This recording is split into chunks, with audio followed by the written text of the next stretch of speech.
Please help me welcome John with The Way. The Way. John.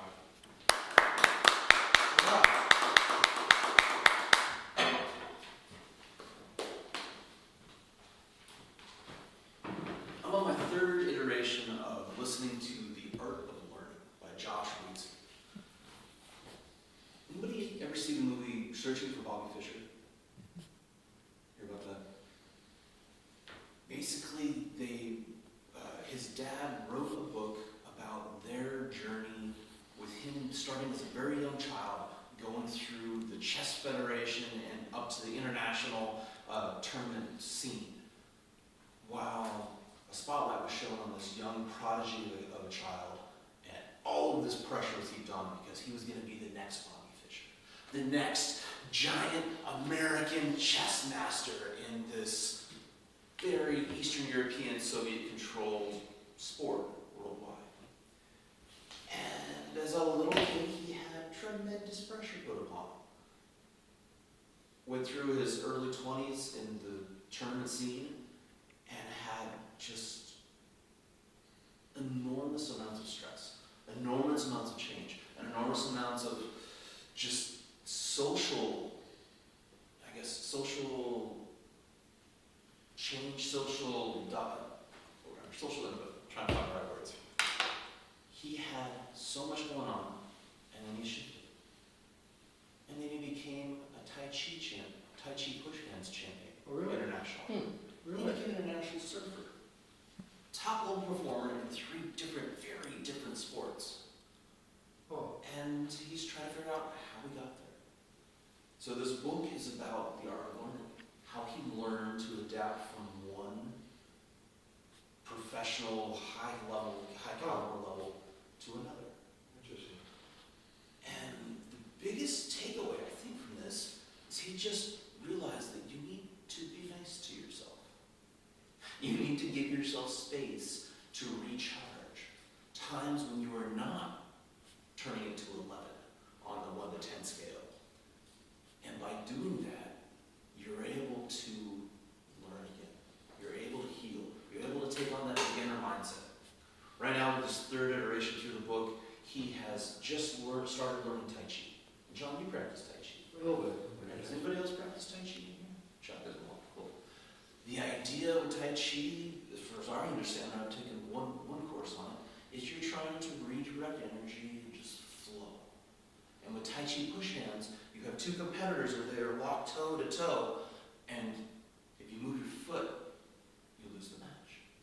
Sometimes you get thrown across the room to move your feet, depends on the match. But the idea that you can just move your body in a different way as your opponent is moving their body in different ways, trying to move your balance, trying to shift your weight to the point where you have to take a step back. Isn't that a weird life analogy? Sometimes you're moved to the point where you need to take a step back. That struck me. I have, getting close to 30 years of martial arts experience, doing Okinawan hardstyle, Ishinryu karate, where the idea is your opponent punches you, you grab their arm, you break their elbow, you snap their wrist, and you put them on the floor and they're completely disabled. You snap a knee, you shatter their face, you break every bone you can. That's the style I learned. And it is this weird difference that I came across when I was, I think it was a green belt. So I was getting up there in the ranks, and instead of doing the form as hard as possible, punching as hard as possible, I decided, what if I went as soft as possible with a punch? And that changed everything for me. Realizing that you don't need to hit at 100 miles an hour with it cranked to 11 to move your body into that position. That made all the difference. And I started teaching the students that I would have them do a form as soft as possible, at the same speed as they normally do. That threw off their mental map. Then I'd have them do it as hard as possible at that speed. And then I'd have them do it as slow as possible. And then as fast as possible. And in one class, I think I had 40 students in there. We had everybody go through the exact same form 10 different ways. And by the end of that class, every student had gotten that form in their brain. Because they had to realize that every single movement could be adapted in 10 different styles, or more. But we got through 10 in that class. They were able to figure out that they can kick super hard, they can kick super slow, they can kick super fast, they can kick super soft. Now, throughout your life, have you adjusted the normal everyday things that you do to find different speeds, different intensities, different ways of going through and doing the exact same thing? I've done it some, but I'd like to do more. I'd like to explore this. I make eggs almost every morning. The simple act of scrambling up some eggs. My normal recipe is I'll have some mixed vegetables or chopped veggies from the garden, sauteing in the pan. Zucchini is one of my favorite. I have that going with a little bit of garlic that I've made and some sauteed onions maybe. And then I mix in some cottage cheese along with 2 eggs, whip that up because it makes a nice, rich, creamy, protein-filled, solid breakfast that gets me through the day. One way of doing it. It's a little boring. It's one set routine that I don't need to think about, which is kind of nice. At the same time, I like different flavors. I like different textures. I like different sensations. That's what keeps me active in life. It's what keeps me happy. Because I'm learning new ways to experiment with. So, I've tried cooking them different ways. Gordon Ramsay's cooking method, where you're putting the pan on, you're taking off the heat, you're putting it back on the heat, you're whipping it up, and you have these super frothy, almost like oatmeal-y eggs. It's kind of weird. And those are the ideal in his mind. They're not the ideal in mine. I like to have a little bit of texture in my eggs. I like to have a little bit of different sensations and mouthfeel. So I've tried to adapt my practice. I've tried to adapt how those simple tasks are done throughout life. Switching my hands when I'm hammering nails and hammering with my left hand. It's really awkward. I'm decent at it, but I'm still not nearly as good as I am with my right hand. For you guys right now, I'm going to ask you to do the same thing. Clap normally. Now, switch hands. It's on top. Doesn't it feel awkward? It's so weird. It doesn't the sound effect. That little shift, that little mental shift.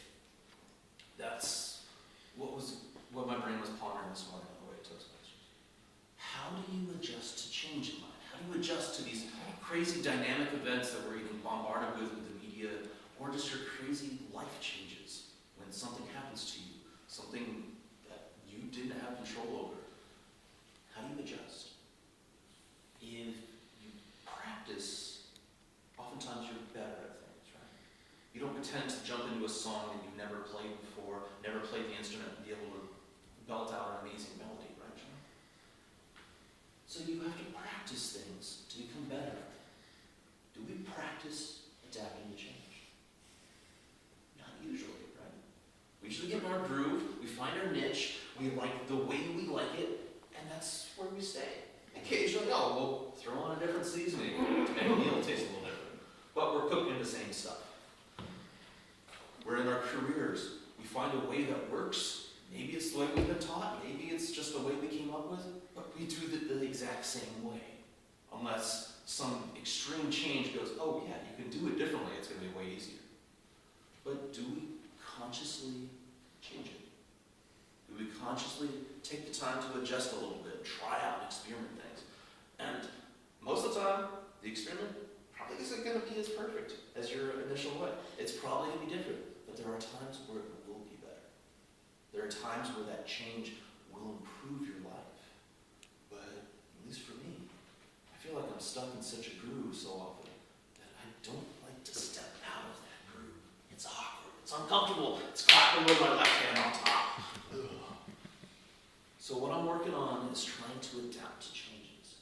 I'm working on trying to adapt and consciously practice adapting to change. Practice shifting and being uncomfortable. And I brought this up in here.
single student proposes to them. Every single student is a different individual. They've had a different life, and they will understand a concept in a different way. What is your way? What is your way to get there? What is your way to learn? Maybe it's changing your eggs up in the morning. Maybe it's changing how you walk or clap or do a hammer swing. But maybe it's different. It probably will be.